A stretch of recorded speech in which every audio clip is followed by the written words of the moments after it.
Radhe Radhe. Radhe. Hello everyone. Yakshit अपनी बाहों के घेरे में वन्या को कैद कर लेता है। खुद पर यक्षित का प्यार भरी नज़रों को महसूस करते हुए वन्या वन्या अपने कांपते होठों के साथ बोली, यक्षित। यक्षित ने वन्या को जवाब न देते हुए उसकी तरफ झुककर उसके होठों को अपने होठों में गिरफ्त में ले लिया। वह आहिस्ते आहिस्ते उसे किस करने लगा। पहले तो वन्या उसे दूर करने की कोशिश करती है, पर ज़्यादा देर तक नहीं कर पाती।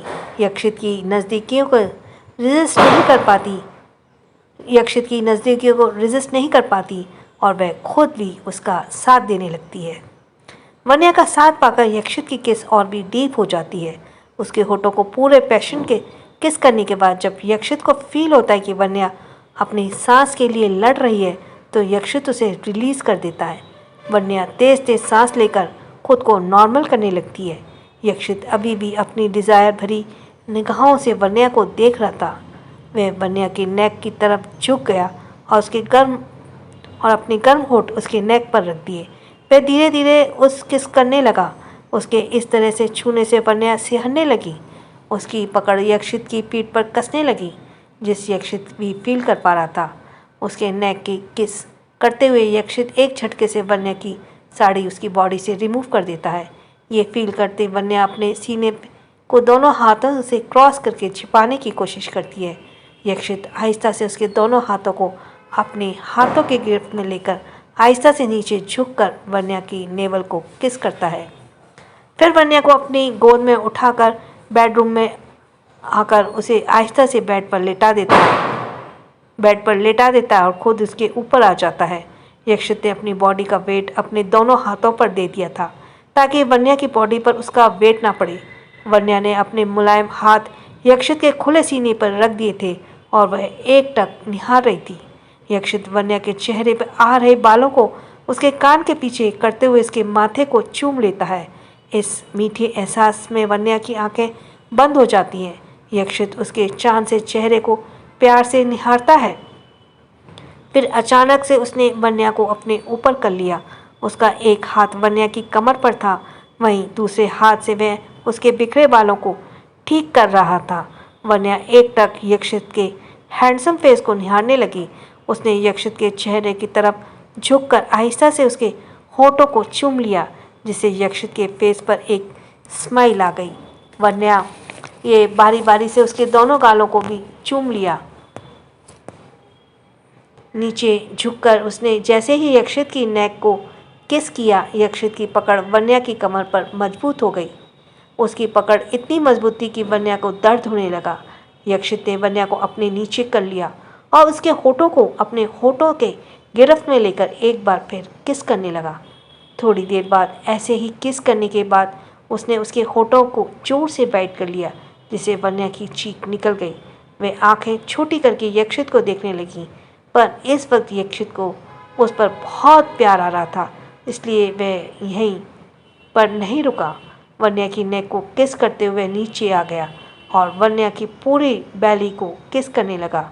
उसके इस सेंशुअल किसेस से वन्या की आंखें भारी होने लगी। वन्या की सांसें भारी होने लगी। यक्षित उसकी गहरी सांसों में मदहोश होकर अपना कंट्रोल खोने लगा। थोड़ी ही देर बाद यक्षित ने दोनों के सारे कपड़े रिमूव कर दिए। वह वन्या की पूरी बॉडी पर किस और बाइट करने लगा। दोनों एक दूसरे के ऐसे ही प्यार करते हुए एक बार फिर से एक हो गए। उस कमरे में वन्या की मदहोश भरी आहें गूंजने लगी। दोनों एक दूसरे को जी भरकर प्यार जता रहे थे कि तभी उनके बेडरूम का डोर नॉक हुआ। यक्षित पर यह डिस्टर्बेंस बिल्कुल पसंद नहीं आई, क्योंकि आज बहुत टाइम बाद उसे अपनी वाइफ के करीब आने का मौका मिला था। वह अपनी वाइफ को थोड़ी देर और प्यार करना चाहता था, पर एक बार फिर दरवाज़ा नॉक हुआ। यक्षित को अब गुस्सा आने लगा। ना चाहते हुए भी उसे वन्या से अलग होना पड़ा। वह बेड से उठ गया और एक टॉवल अपनी कमर पर बांधकर क्लोजेट रूम की तरफ चला गया और अपने कपड़े पहनकर आ गया। उसने वन्या को भी कपड़े पहनने के लिए कह दिया। वन्या एक ब्लैंकेट से खुद को कवर करके क्लोजेट रूम में चली गई।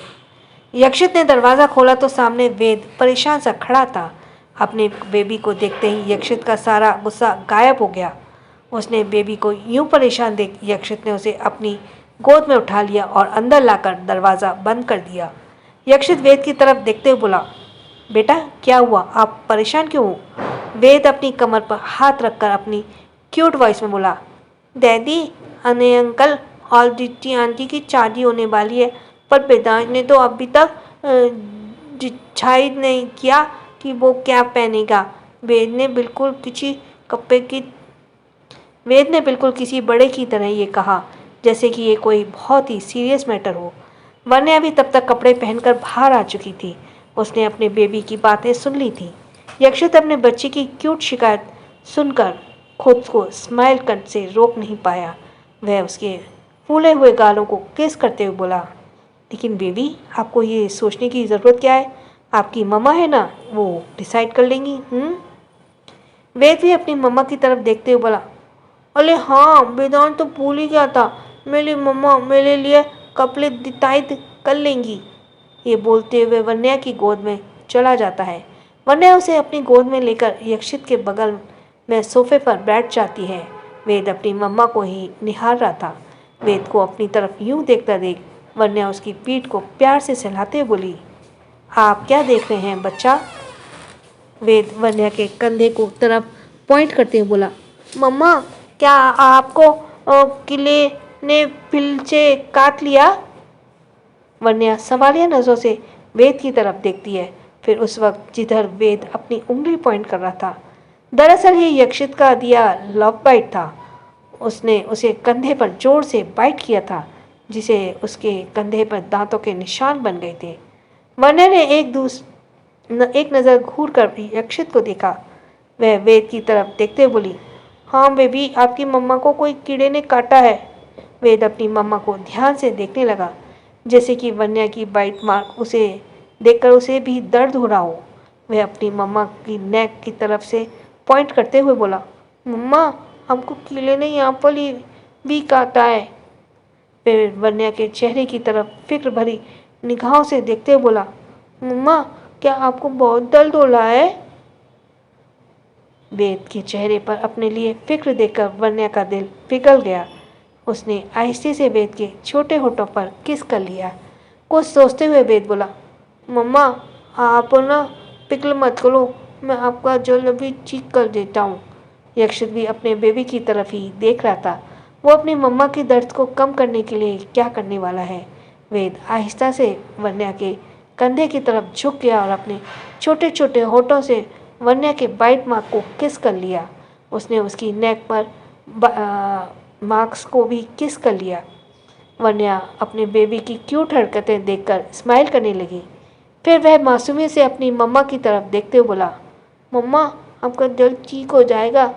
वन्या अपने बेबी को सीने से चिपका कर उसके सिर पर किस करते बोली, हाँ बेबी, अब आपकी मम्मा बिल्कुल ठीक है। वेद अपनी मम्मा के गर्दन के चारों ओर अपने हाथ लपेट लेता है। वह उसके चेहरे की तरफ देखते हुए बोला, मम्मा, वेदांश को भूख लगी है। वन्या वेद को अपनी गोद में लेकर किचन की तरफ जाने लगती है। यक्षित अपना लैपटॉप लेकर सोफे पर बैठकर काम करने लगा। वन्या वेद के लिए खाना बनाने लगी। वेद किचन स्लैब पर बैठा हुआ था, अपनी मम्मी को निहार रहा था। तभी युवान भी भटकते भटकते वहाँ आ गया। जैसे ही उसे वन्या खाना बनाते हुए दिखी, उसकी आंखों में चमक आ गई। वह वन्या की तरफ देखते हुए एक्साइटेड में बोला, भाभी।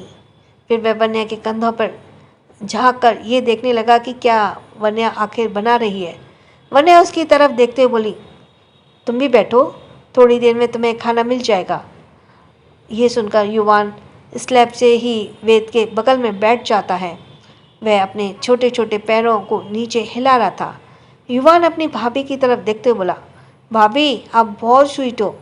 युवान भी की तरफ सुनकर वन्या स्माइल करते हुए खाना बनाने लगी।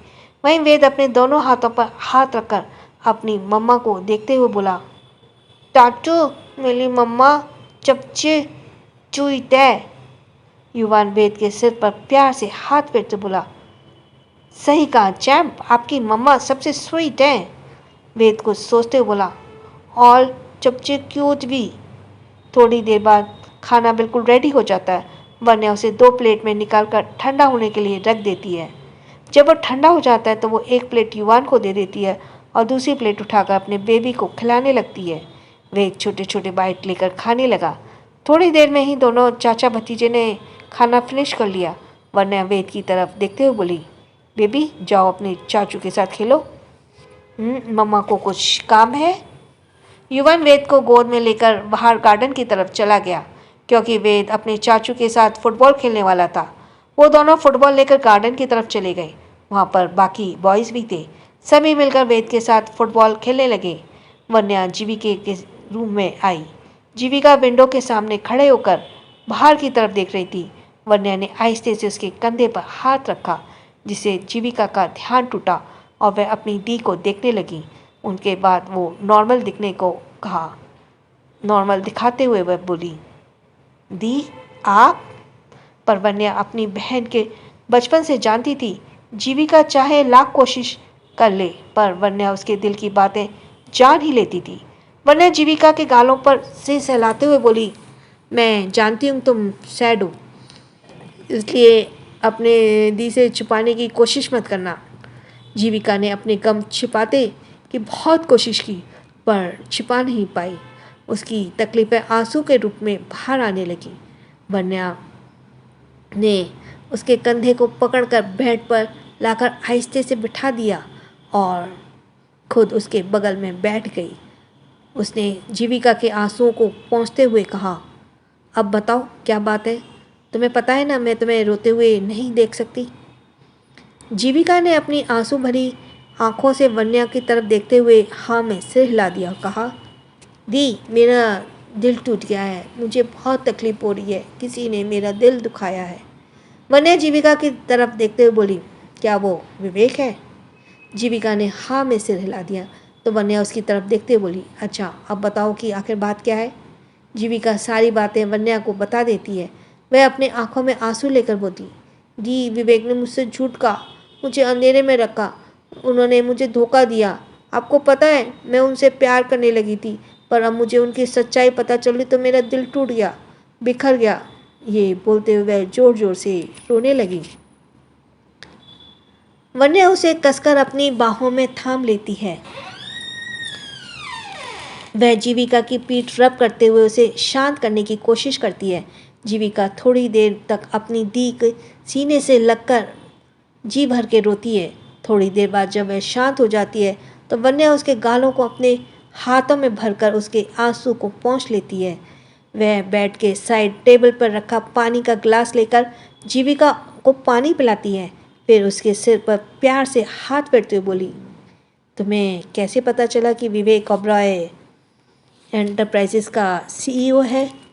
जीविका वन्या को सारी बातें बता देती है। जीविका की बातें सुन उसे उस शिखा और उसकी बाकी चमचियों पर बहुत जोर का गुस्सा आता है। वन्या जानती थी कि विवेक एक अच्छा इंसान है। उसने गलत इंटेंशन से जीविका से अपनी आइडेंटिटी नहीं छुपाई होगी। इस बात पर भी वन्या को पूरा भरोसा था क्योंकि उसने विवेक की आंखों में जीविका के लिए प्यार देखा था। पर जब अनजाने में ही सही पर विवेक ने अपने ही पैरों पर कुल्हाड़ी तो मार ही ली थी। जीविका की अब अपनी जगह पर बिल्कुल सही थी क्योंकि वह विवेक को दिल से मानने लगी थी, उस पर ट्रस्ट करने लगी थी और प्यार भी करने लगी थी। ऐसे में विवेक का उस कंपनी का CEO निकलना जीविका के लिए हार्ट ब्रेकिंग था। अगर विवेक ने यह सच्चाई पहले ही बता दी होती तो शायद बात यहाँ तक नहीं बिगड़ती। हाँ, जीविका उससे खफा जरूर होती पर वह अपने तरीके से उसे मना लेता। पर अभी सीन कुछ दूसरा ही था। वन्या जीविका की तरफ देखकर उसे समझाते हुए बोली, बच्चा मैं जानती हूँ कि विवेक ने तुम्हारा दिल दुखाया है, तुम अपनी जगह बिल्कुल सही हो, पर मैंने उसकी आंखों में भी तुम्हारे लिए प्यार देखा है। पर जीविका इस वक्त विवेक के बारे में कोई बात नहीं करना चाहती थी। वह वन्या को गोद में अपना सिर रखते हुए बोली, दी प्लीज़ मुझे अभी इस बारे में कोई बात नहीं करनी, मैं रेस्ट करना चाहती हूँ। वन्या ने फिर कुछ नहीं कहा और जीविका के सर पर प्यार से हाथ फेरने लगी। आज पहली बार उसने अपनी प्रिंसेस को इस हालत में देखा था। उसने जीविका को लास्ट बार रोते हुए बचपन में देखा था जीविका बचपन से बहुत ज़िद्दी और नटखट बच्ची हुआ करती थी। जब भी उसके डैड उसकी फेवरेट डॉल लेकर नहीं आते थे, वह रो रो कर अपनी हालत ख़राब कर लेती थी, अपनी ज़िद पूरी करवा कर ही मानती थी। पर आज जीविका अपनी जगह पर बिल्कुल सही थी। वन्या ने प्यार से सहलाते हुए जीविका की आंखें अपने आप बंद हो गईं और वह नींद के आगोश में चली गई। वन्या ने एक नज़र जीविका को देखा, फिर उसके माथे पर आहिस्ते से किस करके उसे ठीक से सुलाकर उसे ब्लैंकेट से अच्छी तरह से कवर कर देती है। वह जीविका के सोते हुए मासूम चेहरे की तरफ देखते हुए बोली, आई होप विवेक तुम्हें जल्दी मना ले। ये बोलते हुए वह उस कमरे से बाहर निकल गई। ओबरॉय मैंशन, विवेक का रूम। विवेक शॉवर के नीचे खड़ा होकर भीग रहा था। उसने अपनी आंखें बंद कर रखी थी। उसे बार बार जीविका का वो रोता हुआ चेहरा अपनी आंखों के सामने नजर आने लगा। साथ ही उसे खुद पर गुस्सा भी आने लगा। क्यों उसने ये सब बताने में देरी कर दी? इस गुस्से की वजह से उसने बाथरूम की वॉल पर एक जोर से मुक्का मारा, जिससे उसके हाथों में चोट लग गई। पर इस पर विवेक जीविका की फिक्र ज़्यादा थी, इसलिए उसने अपनी तरफ ध्यान नहीं दिया। उसने अपने गुस्से को शांत किया और सोचने लगा कि जरूर ऑफिस के अंदर ही कोई इंसान होगा जिसने ये करने की हिम्मत की होगी। सोचते हुए विवेक ने अपने सारे एम्प्लॉयज़ को वार्न करके रखा हुआ था कि जीविका को उसके सीईओ होने की सच्चाई तब तक पता न चलनी चाहिए जब तक वो खुद ना चाहे। पर ऑफिस में कोई तो था ऐसा जिसके ये करने की हिम्मत की थी, वरना जीविका को जब इतने दिनों से उसके सीईओ होने की सच्चाई पता नहीं चल पाई तो आज अचानक कैसे चल गई। ये सोचकर वो विवेक की आंखें गुस्से से लाल हो गई। उसने ठान लिया था कि वह पता लगवा कर रहेगा कि किसको आग से खेलने की इतना शौक है, जिसने विवेक के खास ऑर्डर को भी अपने ऑर्डर को अनफॉलो करने की ज़रूरत की। वह थोड़ी देर तक शॉवर के नीचे भीगता रहा, फिर शॉवर बंद करके अपने कपड़े चेंज करके वह बाहर आया। वह सोफे पर बैठ गया और अपने असिस्टेंट शिवम को कॉल करने के ये पता करने का ऑर्डर किया कि जीविका को उसके सच के बारे में कैसे पता चला। शिवम ने यस बॉर्डर कहा और कॉल डिस्कनेक्ट कर दिया। विवेक भी गुस्से से सामने की तरफ अपनी जलती आंखों से देख रहा था। उसे देखकर ही पता चल रहा था कि वो जो भी हो, पर विवेक उसे छोड़ने वाला नहीं था। जीविका को सुलाने के बाद वन्या किचन में आ गई और डिनर की तैयारी करने लगी। थोड़ी देर बाद डिनर बनकर बिल्कुल रेडी था। सभी डिनर के लिए नीचे डाइनिंग टेबल पर आ चुके थे। जीविका भी सबके साथ वहाँ पर डिनर के लिए बैठी हुई थी। अभी उसकी हालत पहले से काफ़ी बेहतर लग रही थी। ये देखकर वन्या को थोड़ा सुकून मिला। सबने शांति से डिनर किया। वेद को खिलाने के बाद वन्या ने भी खाना खा लिया। खाने के बाद सभी अपने अपने बेडरूम में आ चुके थे। यक्षित बेड पर लेटकर वन्या का इंतज़ार कर रहा था। वन्या चेंजिंग रूम में अपनी नाइट वियर पहनकर बेड पर ही आ रही होती है। बेड पर आकर वो जैसे ही यक्षित की तरफ देखती है, यक्षित उसकी नेक को पकड़कर उसके चेहरे को अपने चेहरे के करीब करके उसे किस करने लगा। यक्षित के इस अचानक से हुए किस से वन्या हैरान हो गई। उसे यक्षित के इस मूव का कोई अंदाज़ा नहीं था। पर यह किस ज़्यादा लंबी नहीं चल पाई, क्योंकि वेद अपने नन्हे नन्हे पैरों से अपने हाथों में अपना सुपरमैन वाला टेडी लेकर क्यूट क्यूट कार्टून प्रिंट वाला नाइट वियर पहनकर दरवाजे से अपने मॉम डैड के कमरे में एंटर हुआ, जिसके कारण यक्षित ने तुरंत वन्या को छोड़ दिया और दोनों की निगाहें सामने खड़े क्यूट बेड पर चली गई। वन्या उसे बेड में चढ़ाते हुए बोली, बेबी क्या हुआ, आप सोई नहीं? वेद अपने टेडी को अपने हाथों में दबाकर यक्षित और वन्या के बीच घुसते हुए बोला, मम्मा डैडी आज वेदांश आप दोनों की छाछ छुएगा। ये बोलते हुए वह अपनी मासूम आंखों से अपने मॉम डैड को देखता और लेट जाता है। वन्या अपने बेबी के इस हरकत पर स्माइल करती है। वह आहिस्ता से उसके माथे को चूम लेती है।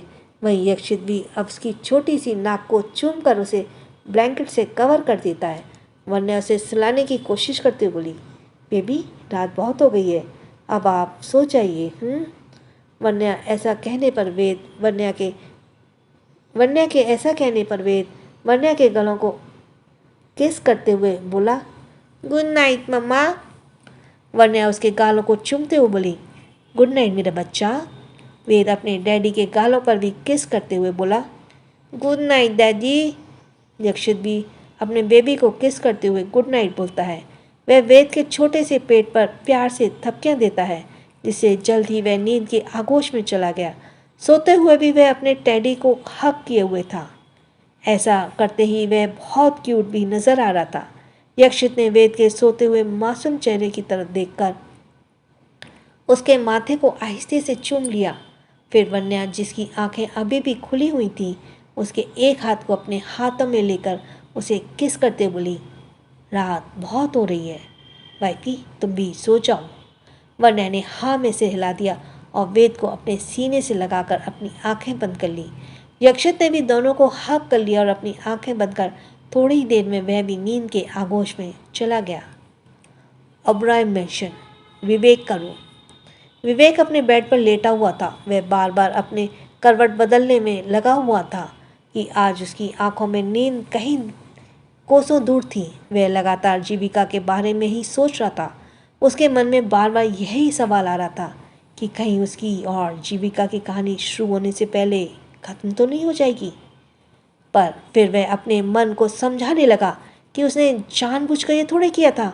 उसे तो जीविका की फ्रेंडशिप करनी थी, वरना अगर जीविका को उसे सीईओ होने की सच्चाई पहले ही पता होती तो वह उसे इतना घुल मिल नहीं पाती। पर विवेक के मन में यह भी ख्याल आ रहा था कि जरूर जीविका यह सोच रही होगी कि उसने जानबूझकर ऐसा किया है। विवेक आज एक अजीब सी कश्मकश में उलझा चुका था। वह किसी भी तरीके से इस मैटर को जल्द से जल्द सॉल्व करना चाहता था, क्योंकि वह किसी भी कीमत पर जीविका को खो नहीं सकता था। इसलिए उसने ठान लिया था कि वह किसी भी हालत में उसे मना कर ही दम लेगा। जीविका के बारे में सोचते सोचते कब विवेक नींद की आगोश में चला गया उसे पता ही नहीं चला। अगली सुबह विवेक की नींद खुलती है। वह अपनी रेगुलर की रूटीन में फॉलो करते हुए जिम गया। फिर 1 घंटे तक जिम में पसीना बहाने के बाद वह अपने डैड के रूम में आकर शॉवर लेने लगा। वो अपने बेडरूम में आकर शॉवर लेने लगा। थोड़ी देर में वह ऑफिस के लिए बिल्कुल रेडी हो गया। फिर वह ब्रेकफास्ट किए बगैर ही ऑफिस के लिए निकलने लगा तो उसकी मम्मी ने उसे रोकते हुए कहा, बेटा इतनी जल्दी ऑफिस जा रहे हो, कम से कम ब्रेकफास्ट तो करते जाओ। पर विवेक अपनी मॉम की तरफ देखते हुए बोला, मॉम मुझे कुछ ज़रूरी काम है इसलिए जा रहा हूँ, आप टेंशन मत लें, मैं ऑफिस में ही अपना ब्रेकफास्ट कर लूँगा। ये बोलते हुए वह तुरंत मैंशन से निकलकर अपनी कार निकालकर ऑफिस के लिए निकल गया। मैंशन ओबरॉय से जाते हुए देखती रह गई। मिसेस ओबरॉय, उसकी माँ ऊपर से देख रही थी। थोड़ी ही देर में विवेक अपने कैबिन रूम में मौजूद था। उसका असिस्टेंट शिवम उसके बगल में खड़ा था, अपने बॉस की कुछ सीसीटीवी फुटेज दिखा रहा था। विवेक जैसे जैसे उन्हें देख रहा था, उसे चेहरे का एक्सप्रेशन वक्त के साथ और भी ज़्यादा सख्त और ख़तरनाक होता जा रहा था। वीडियो देख लेने के बाद शिवम उसकी तरफ देखते हुए बोला, बॉस आई होप अब आपको पता चल चुका होगा कि इन सब के पीछे किसका हाथ था। विवेक अपनी जलती आंखों के साथ सामने की तरफ देख रहा था। इस वक्त विवेक की खूबसूरत काली गहरी आंखें किसी को जलाकर राख कर देने वाली फिराक में थी। वह सामने की तरफ देखते हुए इंटरकॉम में ऑर्डर देते हुए बोला, कॉल मिस शिखा राइट नाउ। शिवम मिस शिखा की बाकी की चमचियों को भी उनके कैबिन में आने के लिए बोल देता है। जैसे ये न्यूज़ उन सबको मिलती है, उधर डर से धड़ धड़ काँपने लगती हैं, क्योंकि ऑफिस में शायद ही कोई होगा जो विवेक ओबरॉय के गुस्से से वाकिफ नहीं होगा। ये सोचकर ही उन एम्प्लॉयज़ के पसीने छूटने लगते हैं, क्योंकि मिस शिखा के बहकावे में आकर उन्होंने अपना काम तो कर दिया था, पर अब उनकी हालत ख़राब हो रही थी। So thanks for listening. Subscribe करते जाना, ये आपके ही बेनिफिट में है।